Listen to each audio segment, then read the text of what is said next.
Hey everyone, happy Friday. Is OpenAI cranking up the presses again and printing money? I don't know. It's crazy. But we're going to discuss that and more on Techstrong Gang today, as is our new way of doing it. We are live. So this is live TV. Anything can happen. Stay tuned. If you're just one of those people who just want to say, I saw it when it happened, you may see it when it happened. Let me introduce you to our gang members for this frigid Friday down here in Florida, where I saw a torpid iguana on the street walking my dog this morning. I want to introduce you, well, he knows from cold, he's in Boulder, my friend Andi Mann. We have, and I hope I pronounce her name right because I haven't had the pleasure of introducing here before, Barbara Roos. Rose. Okay, Barbara Rose. Barbara, welcome. And Jack Poller, as well as the Dean Mike Vizard, also probably cold up in New York today. So gang, does Sam Waltman just have a little money printer downstairs? I don't know where all this comes from, and I'm not quite sure how they're going to power an 850 megawatt or whatever it is installation. But Mike, what are we doing here? Well, this deal certainly raised a few eyebrows. OpenAI is saying that for $10 billion, it's going to have an agreement with Cerebras that is making a processor alternative to GPUs that will be used mainly in inference engines. And at the same time, OpenAI is also touting the fact that they're going to be into robotics and all kinds of things at the network edge that, well, we're going to require these inference engines. Now, the part that's raising some eyebrows is it turns out that one of the leading investors in Cerebras is Sam Altman. So some people are starting to say, does this represent some form of double dealing that's going on here, or what's the case? And the other side of the coin is people are saying, hey, OpenAI is already losing share on the browser side to Google. So where is actually all the revenue for this thing going to be funded from? And what is the viability of this whole play to begin with? Barbara, what's your take on OpenAI as you kind of look at this company and say, how much of this is real and how much of this might be, well, I don't know, a mirage? Well, my first reaction to the news was I was glad to see a little bit of competition for NVIDIA. Much of my career was at Intel, and I think it's always healthy to see some competition in the market. The dominance that NVIDIA has in this space is not necessarily good for the consumer, but I'm not sure about where OpenAI is going with this expansion into hardware and robotics and devices and everything. I feel like they might be a little over their skis. My experience is hardware is a lot more complicated than software. You can't just release it on a Tuesday and patch it on a Thursday. There's bigger implications if there are flaws. I'm also curious, as they diversify their business, are they going to have some of the same problems that Intel had when it tried to diversify? Andy Grove used to talk about the creosote bush metaphor, the idea that the core business is kind of toxic to everything that tries to grow up around it. And so it'll be interesting to see what happens to OpenAI's core business as they try to expand into these new spaces. So Barbara, I have almost an opposite reaction. I understand the hardware piece of it, and I'll explain to you why in a moment. I don't get the financial piece of it, but I don't get any of the financial pieces of the deals he does here. There's always like a little circle jerk kind of thing going on where you give me something, I give you the same thing under the table, and the money never really leaves the bank account. But on our spreadsheets, we did a great big multi-billion-dollar deal. Sam sits on the board there, or he's an investor in this company. They're buying $10 billion. What are they getting back? And are they really buying $10 billion? And where, I think, was it 750 or 850 megawatts, not gigawatts. Megawatts, where's that sitting? Where's the energy coming to run those things? On top of the 8 trillion that we're already building on AI data centers. So that piece of it to me just smells to high heaven. Let me tell you what does make sense to me though. Didn't they buy, what's his name? Johnny from Apple. John Yeah, Levy. they bought his little startup company. Johnny Ives, excuse me. They acquired the Johnny Ives business about, I don't know, less than a year ago.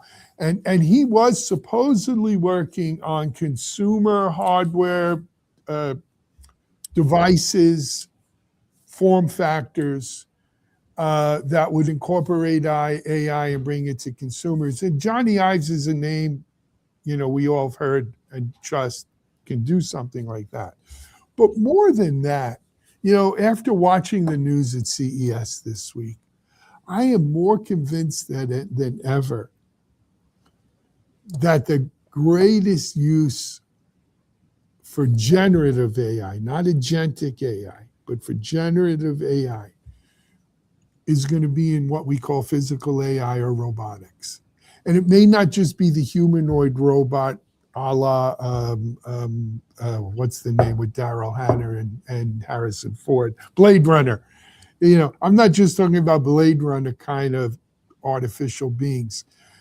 I think there'll be a lot of physical form factors, including maybe the Johnny Ive stuff, where we're going to communicate with, whether they're digital coworkers, digital assistants, digital slaves, I don't know what you want to call them, or what have you, or companions. But there's going to be a huge element of that. Yeah, I mean, from my perspective, when you got more money than God, why not flood the zone, right? Cannibalize everything. Profit is meaningless. It reminds me of when Starbucks tried to go into Australia. Australia's got a great coffee culture. They put 4 Starbucks on every corner in Sydney and then just waited to see which ones survived. And then they shut down 3. It feels a little bit like that. This is also not as revolutionary as it maybe sounds. I'm thinking about the Tensor chips that Google has. That was in 2021, specifically for ML and AI in their Android phones. But I agree with Barbara. I want some disruption in this space. I don't want monopolistic behaviors from an overriding provider like an NVIDIA or something. I mean, we could absolutely do with disruption in the personal computing market as well. I mean, do we really care about the next new iPhone and it's more megapixels and it's ounces light or whatever? Doing much the same thing, but interesting devices that could help me in my car, at my work. Maybe it's a ring. I don't know. We're seeing the glasses thing. Meta is doing glasses. Google did glasses a long time ago. I don't know. Throw your money at everything. Try it all out. See what's happening. Well, I love the disruption of it. But Andy, it's funny money. They print more money than the Fed. Oh, well, absolutely. I mean, and this could well be exactly right. I was very perceptive, and this could well just be a swap deal, right? This is very common in software and tech companies. You buy mine, I buy yours. We both announce a big revenue hit and win, and everyone's happy. We go to PR. Could very well be a bit of that. Look, we said the same things about Uber, about Amazon way back in the day. Look, I don't understand this business model either, but apparently if you throw enough money at it for long enough, you're either going to win everything or lose everything. So I guess we'll see whether they're a DTX or whether they're an Uber. So how does the losing scenario play out in your mind, just to be careful about all this stuff? Because if it doesn't play out as planned, there's a bunch of investors who have thrown billions of dollars into OpenAI, and they're all, venture capital funds and all kinds of folks. And those people are dependent upon funds that they get from, I don't know, pension funds and wherever else they get.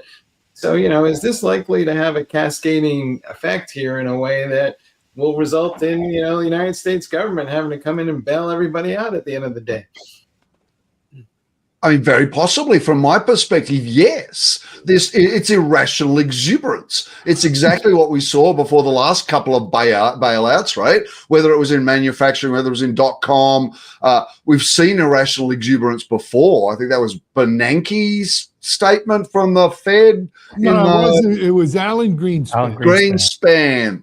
It was too. So we've seen this before, and there's no reason to think it's not more irrational exuberance, quite frankly. I would absolutely, I don't know about whether the US federal government's got an appetite to bail out these companies, but given that a lot of them in bed with this administration in various ways, donating to campaigns and ballrooms and what have you, maybe there's the quid pro quo there.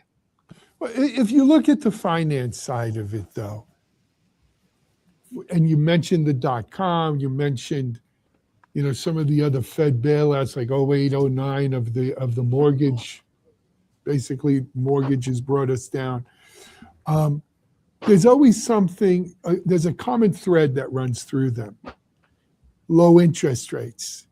When money is cheap, near 0%, you can flood the market. You can play with funny money because the VCs are very open to investing. The PE companies are, because the cost of money is near zero.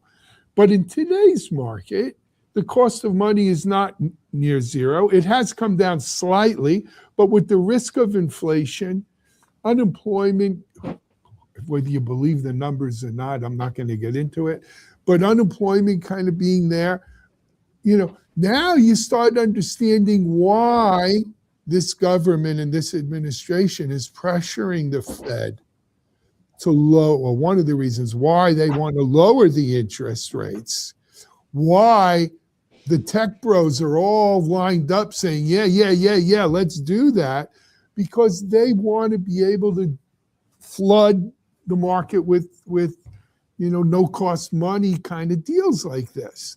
And, it all starts to make sense. Now I see, said the blind man. And it could very well be that that's part of it. That's certainly part of it. The other thing is, when there's a gold rush going on, everyone wants to sell pick and shovels, but other people want to be, at the riverside doing their thing, looking for the gold. And so there's that element of it too, and that's the irrational exuberance. So Alan, let's talk a little bit though about the people who are panning for gold, so to speak, rather than selling the picks and the shovels. There's one aspect, there's a whole aspect of vaporware here that I think people are glossing over. One aspect is the lack of power. And you mentioned a little bit that in order for any of these chips that are being designed to be used, we need to invest massively in power systems that take many, many years to bring online. And I think we're really ahead over our skis over that one. The other thing is, I'm surprised Barbara didn't bring this up, being an Intel person or former Intel person, is this chip that Cerebras is doing is somewhat magical vaporware. They're building what's called a wafer scale chip, which is basically taking your entire 10-inch platter and making that one single chip rather than cutting up into smaller chips and packaging that. Now that's very black magic-y type stuff that's extremely hard to do. And to date, nobody has really done that except for maybe Cerebras, right? So this is very much still vaporware. Is this thing actually going to work in volume to be able to do what they want to do? There's a lot of promises here, not a lot of proof. And so I'm really concerned that along with all of the other vaporware we have this piece too. And so, what are we doing celebrating this investment into who knows what? Yeah. And as pointed out, inference chips, whether it's Broadcom or AWS Tanium or Google's, which I think are made by Broadcom, I don't know. I will tell you this. I've said it before. I'll say it again. Sam Altman is the biggest Pied Piper in tech since Steve Jobs himself. Mm-hmm. And he has a way of making sure we all see everything they do and talk about it and devote cycles to it.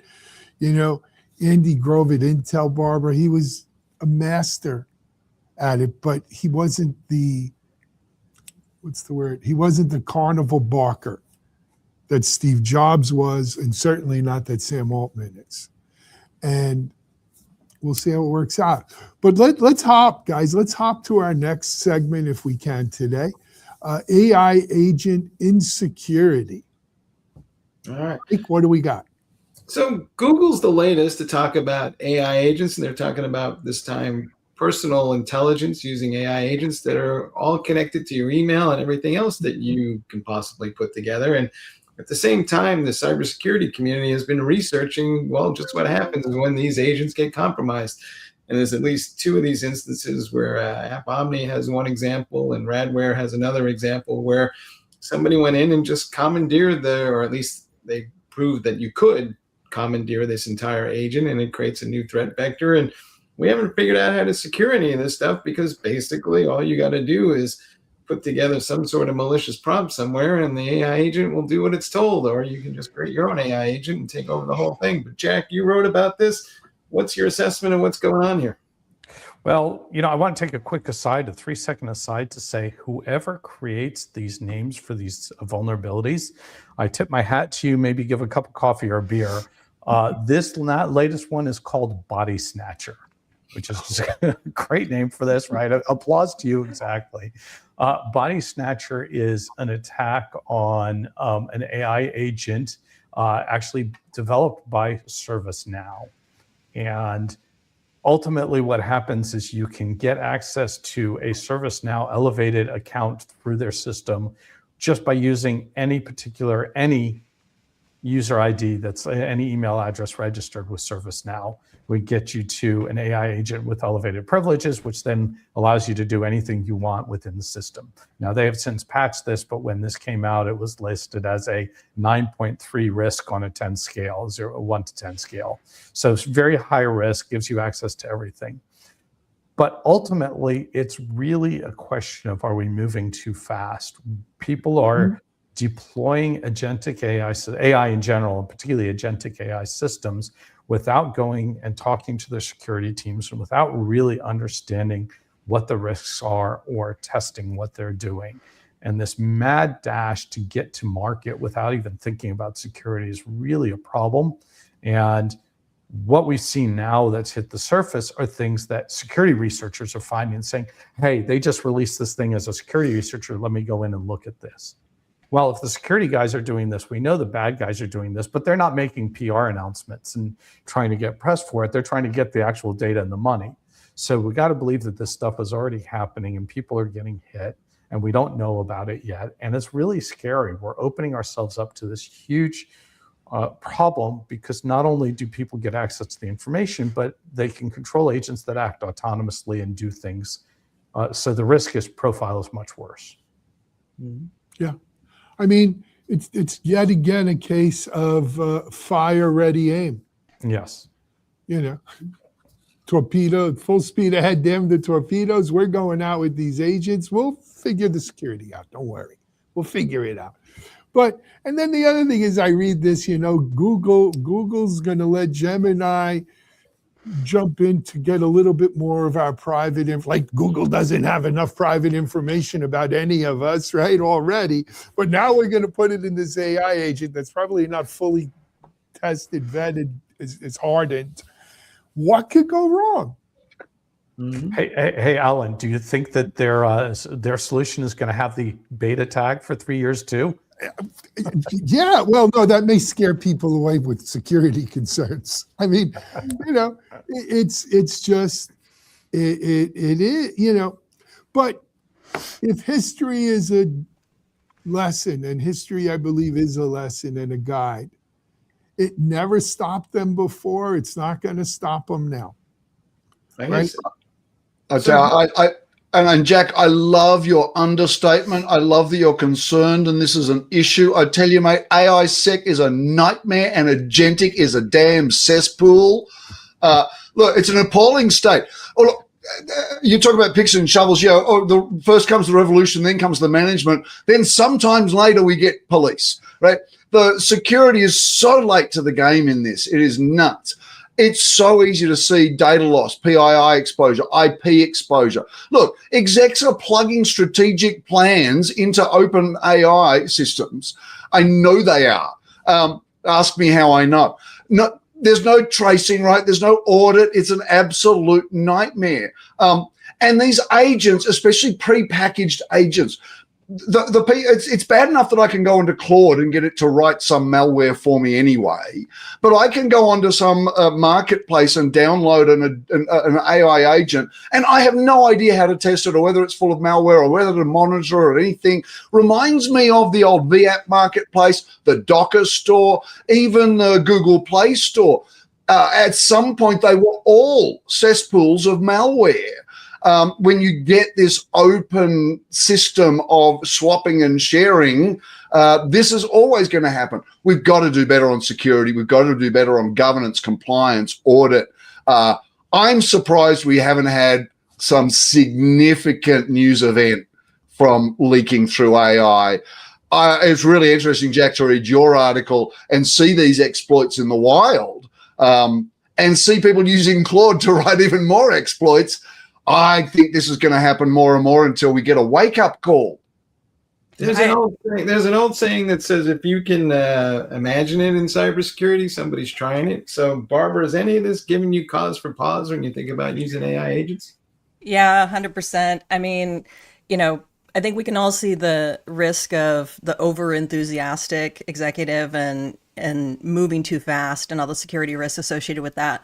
But at the other end of the spectrum, I talk to companies all the time where they've kind of got their head in the sand and they're maybe even a little bit avoiding AI, but they're overlooking the fact that like anywhere from 55% to upwards of 90%, if you look at the estimates, of their employees are using their personal AI tools in their work. They're doing shadow AI that's not sanctioned, that's not managed by IT and security, and that's creating massive exposure that they don't have their arms around because they're not setting a strategy, they're not setting guardrails, they're not looking at the human vulnerabilities that are inherent in this on top of this new layer of technical vulnerability. Mm-hmm. Also seems to me they're not conscious of the fact that, if I didn't check that user agreement appropriately, somebody might be using that data to train their next AI model, and then there'll be somebody out there kicking off a prompt that'll just say, well, hey, what is the secret formula for Coca-Cola? And it might be there. Well, and speaking of user agreements, I mean, what a joke. Like I saw in one of the articles, Google's safeguard on their, personal intelligence layer is that users have to opt in to connect everything to Gemini. When was the last time anybody actually read what they were opting into or understood it meaningfully? For me, hard pass on this. I opt in on the privacy angle, Barbara. I absolutely agree with you. This is, I will say though, if you want an AI personal assistant, you got to give it access to all your stuff. I wonder, look, for a lot of people, privacy is dead already anyway. Alan, you said it. Google already knows all about us. So does Microsoft. So does OpenAI. Cambridge Analytica sort of that. We, every little detail of our lives exists in flock cameras every day. I wonder if this is just the way of the world, that to get the benefits of the personal AI, you just have to admit, look, whatever, privacy is dead. Give yourself up to the Borg. Turn me on. So look, I want to end this one with my best Roger Daltrey imitation here. Speaking my mic, meet the new boss, same as the old boss. You won't get fooled again. Let's move to the next one, Mike. What's going on at RSA?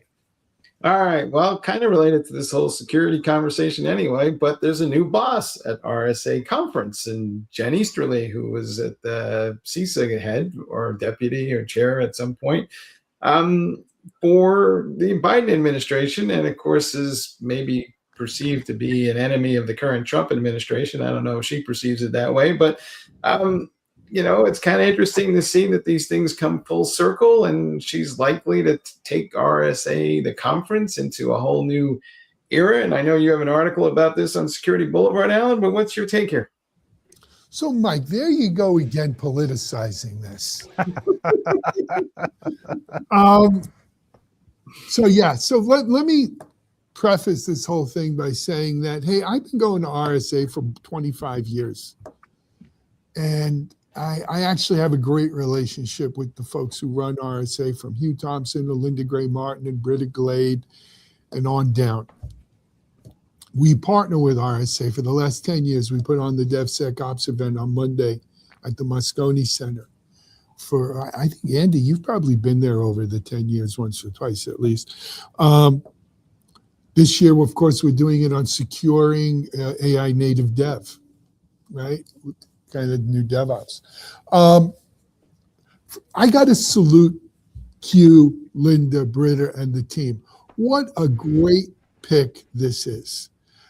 Let me tell you why. Jen Easterly, West Point graduate, something like 20 years in our armed services, serving in intelligence, operations, frontline combat, right? This is a veteran, a real veteran. Came in, continued working for the government. When Chris Krebs was fired from CISA for saying that the 2020 election wasn't fixed or whatever, Jen succeeded him as the head of CISA. And by all accounts of everyone I've spoken to in the industry, did great work. CISA was really, especially during the Biden administration, CISA became a leading light for a government private industry partnerships. They had a decent budget. Some will say they didn't spend their budget efficiently. What government agency spends their budget efficiently? But by all accounts, she did a great job there. New administration came in, and between DOGE and political considerations, they have cut, CISA's part of Homeland Security, they have cut CISA to ribbons. Jen and everyone else there was purged, and I do mean purged, to the point where it makes for serious doubt on our cybersecurity readiness and posture and the way the government and private industry is working together.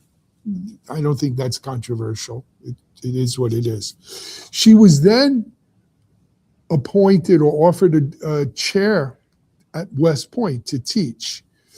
And, you know, when you have a vindictive type of administration that is into retribution, they pulled it. They rescinded the offer to her chair because of her support and for her coming out and saying the emperor had no clothes in terms of our cybersecurity posture. But she didn't shrink or crawl under a rock or wait 3 years or however long it'll take for a new administration, for whatever. She continued leading from the field, from front. She kept talking, she kept speaking, she kept writing. She kept herself at the forefront of this community, talking about what our mission is as a community, as an industry, as a market, why cyber is important. At the same time, you got RSA, Hugh Thompson, and I think it's Crosspoint Capital. It's in my article. If I said the wrong company, I apologize. But it's Hugh Thompson is the managing partner there. They took RSA out as a standalone entity, I don't know, 3 years ago or so. And they've been on a very clear mission since then that they've really enunciated well. They want to be more than the world's biggest security conference. They want to be a continuous, a 24/7 worldwide security community. They want to be the biggest security community in the world. They want to be the security community in the world. Hugh's a great guy. Linda, Britta, they're all great people. I know them a long time, as I said. But they needed a leader, a real leader who's going to rally the troops, who's going to make this conference into a community. And I couldn't think of a better person than Jen Easterly for a lot of reasons. How much pressure will the Trump administration bring to bear as a result of this? Because you could assume that the government officials that used to go to this conference will not be showing up for sure this time, and they might even extend that out to contractors that do business with the government. I mean, you know, how nasty can this get? Let's go to our man in the Beltway. Jack, what do you think? Well, I think, you know, there's the politics side of it. There's the financial side that government employees aren't traveling as much as they used to and attending conferences. And I think that's an issue. In general, though, I think this is a great move by RSA. Al and I agree 100% with you. RSA needed a leader, needed to do something to become more than just a yearly conference. I think we were talking in the intro beforehand was, RSA is more than just once a year in San Francisco, right? Now, if only it'd move out of San Francisco, and that's another story, right? But I think that having somebody that is a personality and well-known in the community, that is not a figurehead and not just a functionary or an executive, but is actually a leader that understands the cybersecurity community and has a vision for where things should go and how things should progress, and bringing cybersecurity to the main front of IT. And I think all of that is very, very good. And, whether this administration or any other political factors come into play or not, I would be willing to bet that Jen Easterly just pretty much ignores that and just puts her head down and just marches forward full steam ahead with security rather than full steam ahead without security. Which is refreshing. Yes, a good change of pace. Mike, I think there will be retribution. There will be repercussions, some of which you've outlined. But Hugh Thompson is no fool, and either of his partners there. I think they're prepared for that. I think the current state of cyber is no government alone can dictate cyber or help us improve cyber. I think we were onto something with CISA, which was it's about a private-public partnership. And this administration won't be here forever. Mm-hmm. I hope to see us get back to a private-public partnership, not a tech bro back deal kind of thing that we see with a lot of the AI stuff. Cyber's too important to play politics with it, right? It's critical infrastructure, literally. It's protecting our critical infrastructure. And if you're willing to gamble with that and play politics with that, well, that says something. That says something about you. Yeah. So, Barbara, let me ask you this. Can we take politics out of cybersecurity, or is it that's just hopeful, wishful thinking? You can't take politics out of anything these days. I mean, good luck with that. There's nothing that can't be politicized. Mm-hmm. Well, that isn't, right? Yeah. Yeah. I mean, I sorry to be cynical and jaded, but when Alan's here saying something has to be above politics, I just there's nothing above politics anymore. Well, I'm just being politically correct. I know this is going to be political. Look again. I'm involved in RSA. I'm saying that up front. You know what? Senior CISA and government cyber officials did not come last year for the first time in a very, very, very, very long time. The administration already decided they were withdrawing from that public-private partnership on this, right? The money for CISA got put into, I guess, masks for ICE people or whatever they use it for. There is no... You don't hear about CISA anymore, other than that the Department of Justice has been instructed to go after Chris Krebs, and stuff like this. So let me ask you another question. Will the leadership of cybersecurity move to some sort of international body or some other collective thing? Well, I think that's what RSAC wants to be, is an international presence. They're talking about, at one point, like when I first got involved in RSA, there used to be an RSA Europe that was generally in London. And then there was an RSA APAC that was in Singapore. As a matter of fact, even at Techstrong here, we broadcast live from Singapore a few years when they were doing it. I was thinking more of an international alternative to CISA itself, because CISA did a lot of good things, but they're not, US might not be the only game in town here. Well, there's the EU, right? The EU legislates, but what's a little different than maybe what we do here in the US is they throw stuff out that won't be in effect for 2 years or 3 years, and they do try to take in some industry feedback, and they'll amend and change and tinker with the dials. But I don't know if they have, Jack, maybe you would know. Do they have like an equivalent to CISA? I don't know. I don't think so. But, I will put my politic hat on and say that the EU regulations also have their share, cybersecurity regulations have their share of issues.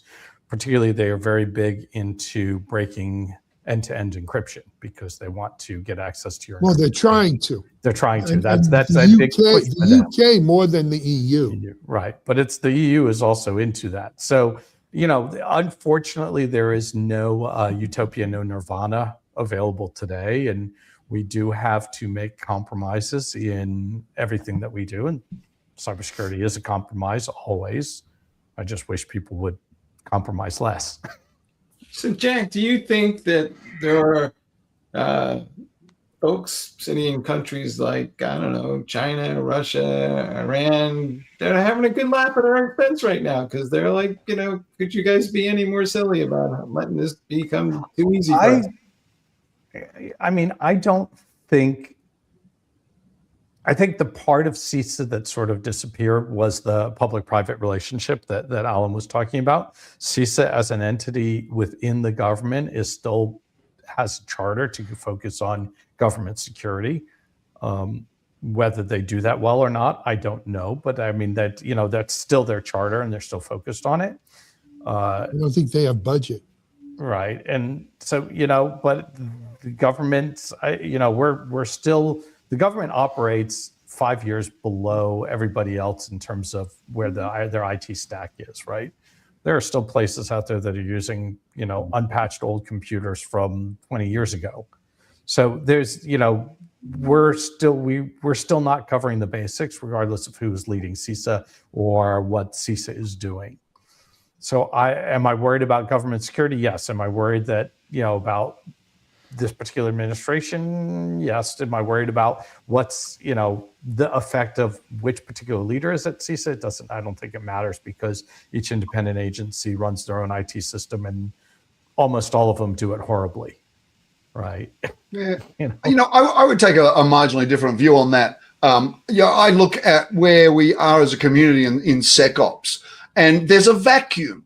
Whether they're paid or not, they're still stripped of people, and their mission to me is now unclear. The administration at the moment does provide some very questionable numbers on things. We've seen in the healthcare business, they've provided some advice that experts in the healthcare industry would reject out of hand. I wonder at what point do they provide advice in the cybersecurity industry that cybersecurity experts would reject out of hand because they have their own craven desires to promote something else. And so I think with these esteemed government organs no longer being trustable, fudging numbers, lying from the podium, firing qualified professionals, our industry needs a SecOps leader. We need independent bodies. We need researchers, advisors, communities. We see this in the healthcare industry and with California grouping with multiple other states to set up their own sort of shadow CDC. I love this move by RSA because it gives our community some hope that we have independent advisory and research bodies who can actually give us real warnings that we can trust, which frankly, I don't believe from the US government specifically that exists anymore. No. I want to borrow Barbara's skeptical hat and say, have we ever had a government we could trust? Alan, but here's the other side of that. To quote Jack Nicholson, can we handle the truth? Here's Johnny. But let me give you a little good news. In spite of all of this, Mitch and I started up our Still Cyber podcast, which is based on our Still Secure After All These Years podcast that we did in 2004. We started that. And we had on a lady from YL Ventures. 40% of all the world's VC money dedicated to cyber is invested in Israel this past year. One little country the size of New Jersey got 40% of all the cyber VC money. On top of that, though, over the last month or two, I have seen, this is, subjective, not objective, but I have seen 6 to 10 companies, new cyber companies emerging from stealth with crazy seed rounds, $50 million, $100 million seed rounds, not seed rounds.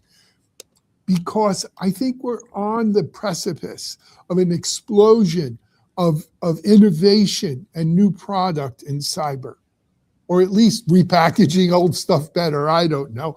But we are seeing a lot of new companies, a lot of money getting in here, a lot of fresh ideas, how to defend against AI threats, how to leverage AI against threats, how to develop better code, how to secure our code, better AppSec. So in spite of all that trouble with this government, private, what have you, the industry is alive. The industry is ablaze with new, fresh ideas. One of the things RSA does is their sandbox, their innovation sandbox.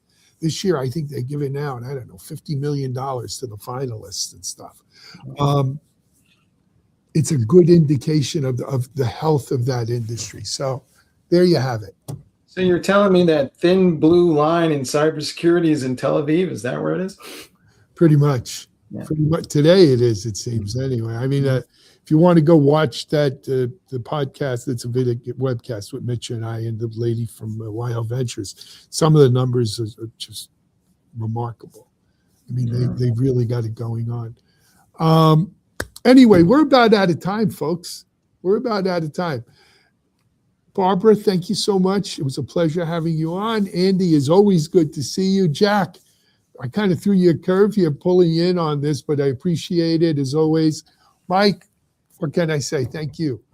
Thank you for watching. Have a great weekend, everyone. I love this live stuff. Hey, chime in with comments and stuff. We're trying to monitor them here, bring them in.